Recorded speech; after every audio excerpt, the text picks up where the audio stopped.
रामू बहुत ही ईमानदार और मेहनती था। वह हमेशा अपने काम से खुश रहता था। उसके पास ज्यादा पैसे नहीं थे, लेकिन वह अपनी जिंदगी से संतुष्ट था। रामू के परिवार में उसकी पत्नी और उसके 2 बच्चे थे। रामू सेठ लालचंद के यहाँ लकड़ी काटने का काम करता था और लकड़ी काटने के बदले में सेठ लालचंद रामू को पैसे देता था, जिससे रामू और उसके परिवार का जीवन व्यापन होता था। सुमन, मैं काम पर जा रहा हूँ। आज बहुत देर हो गया है, तो तुम बच्चों को स्कूल छोड़ाना। जी, स्कूल तो मैं छोड़ आऊंगी, लेकिन मोनू और चिंकी पिछले 2 दिन से कह रहे हैं कि उनके स्कूल की टीचर स्कूल की फीस मंगा रही है। हाँ, तो जाकर दे आओ ना स्कूल की फीस। अजी कहाँ से दूं? आप जो पगार लाते हैं उसमें मुश्किल से तो घर चल पाता है। अब उतनी सी तनख्वाह में मैं बच्चों की फीस का इंतजाम कैसे करूं? अजी मैं एक बात आपको साफ साफ कह देती हूँ, आप सेठ लालचंद जी से पगार बढ़ाने की बात कहिए। दिन पर दिन खर्च बढ़ता जा रहा है। बाजार में अगर सब्जी लेने निकलो तो सब्जियों के दाम आसमान छू रहे हैं, और बच्चों की पढ़ाई का खर्चा, घर का खर्चा, अब इतनी कम तनख्वाह में कैसे गुजारा होगा? ठीक है, मैं आज ही सेठ जी से थोड़ा पगार बढ़ाने की बात करता हूँ। इतना कहकर रामू काम पर चला जाता है।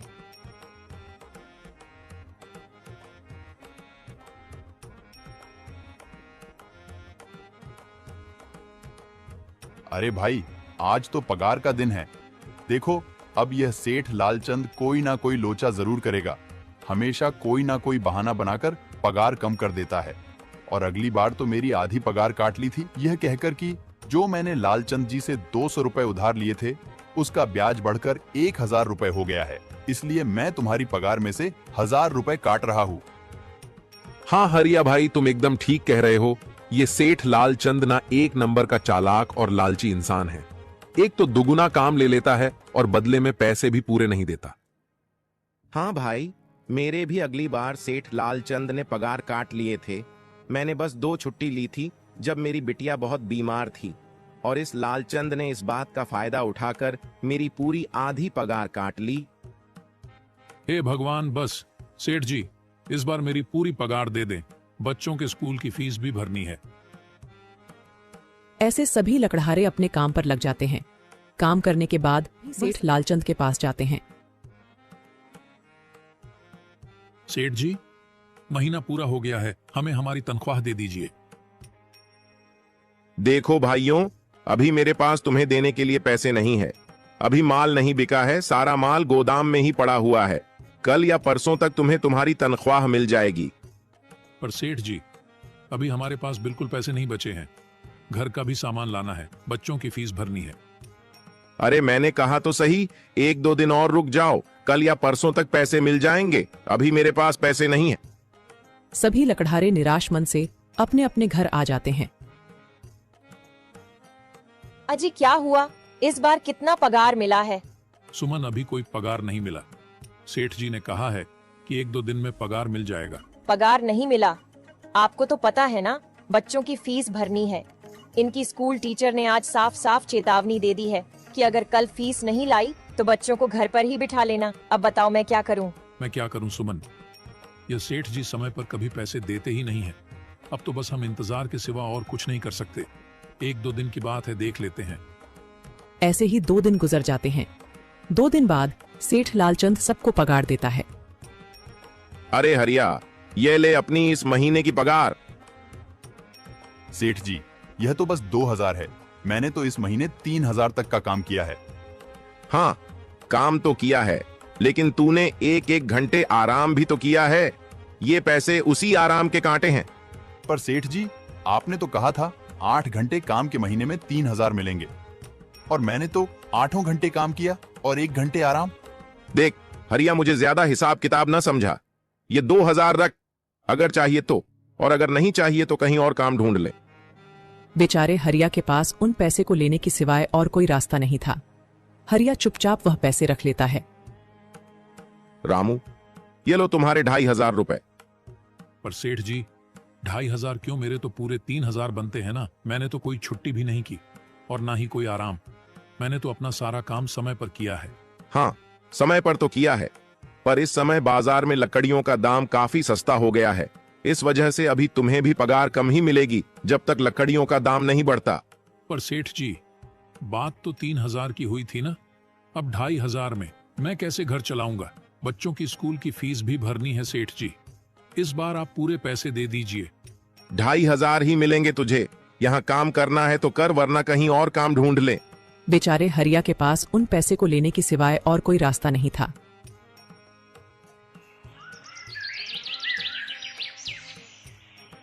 अरे भाई, यह सेठ लालचंद एक नंबर का बेईमान इंसान है। सारे पैसे अपने जेब में भर लेता है और बहाने बनाता है कि लकड़ियों के दाम सस्ते हो गए हैं। देख लेना, हम गरीबों की किसी न किसी दिन इसे जरूर हाय लगेगी। नहीं हरिया, ऐसे नहीं कहते। वह हमारे अन्नदाता है। आखिर उन्हीं के वजह से तो हमारा घर चल रहा है। अरे काहे का अन्नदाता? काम के पूरे पैसे तो देता नहीं है। पूरे महीने मेहनत करके भी क्या मिलते हैं?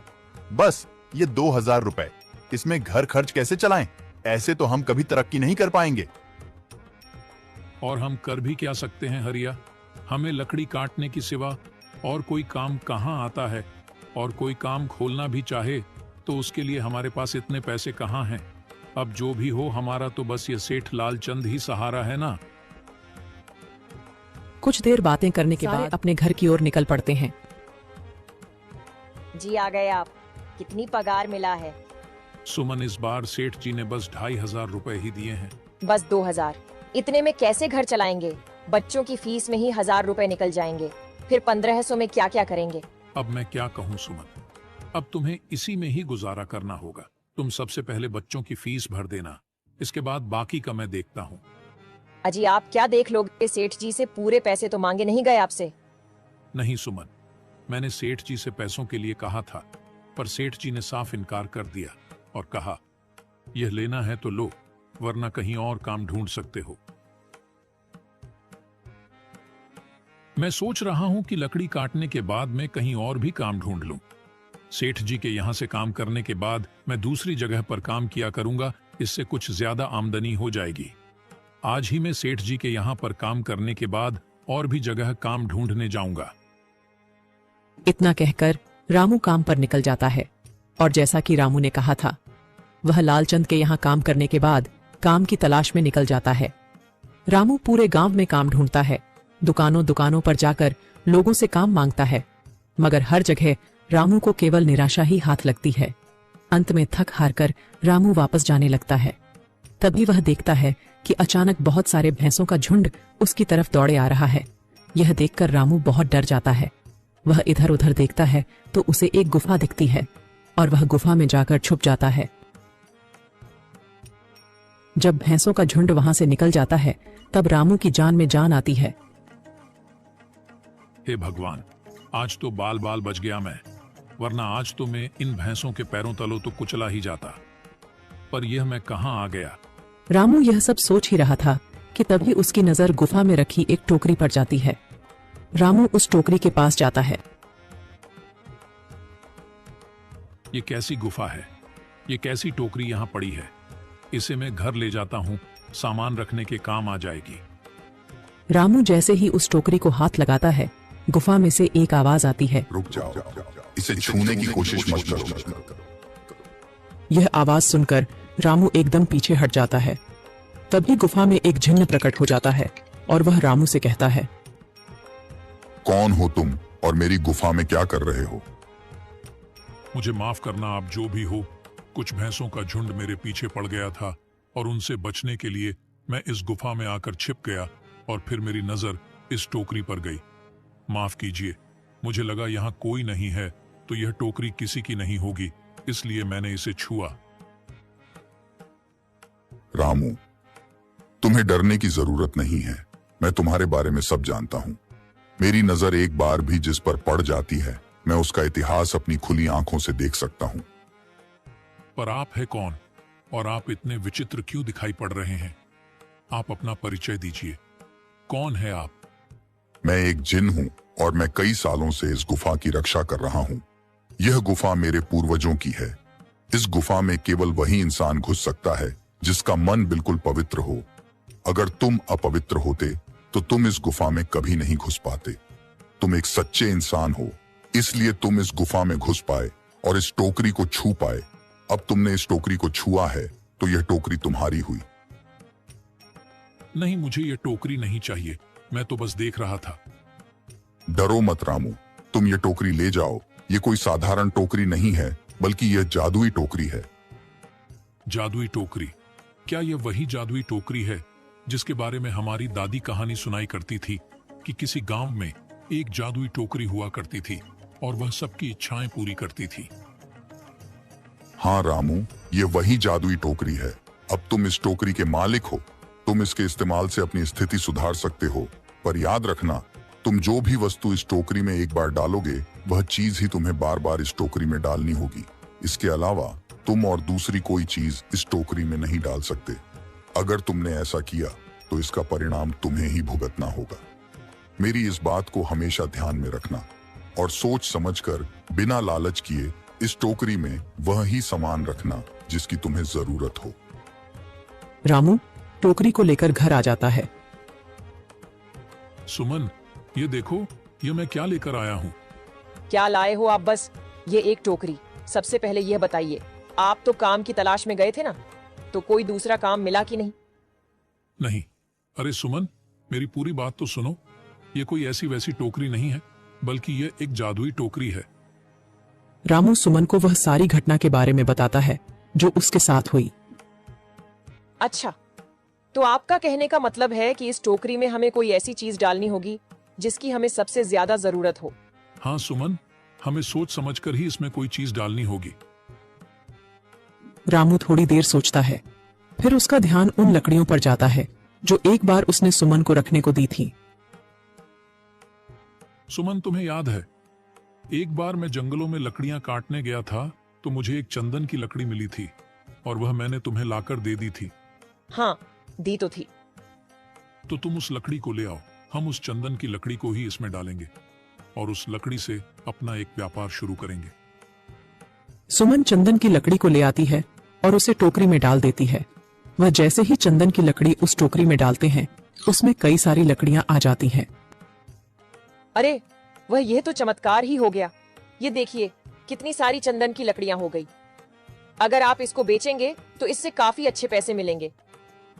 हाँ राधा, मैं कल सुबह बाजार जाकर इनको बेच आऊंगा और जो पैसे मिलेंगे उससे हम अपने मोनू और चिंकी के स्कूल की फीस भर देंगे और बाकी बचे पैसों को संभाल कर रख लेंगे।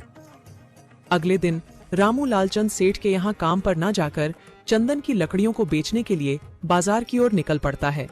वहां पर रामू चंदन की लकड़ियों को बहुत ही कम दामों में बेचा, जिसकी वजह से आम लोगों के साथ साथ बड़े व्यापारियों ने भी रामू से चंदन की लकड़ियां खरीदी। लकड़ियों को बेचकर रामू को काफी अच्छे पैसे मिले।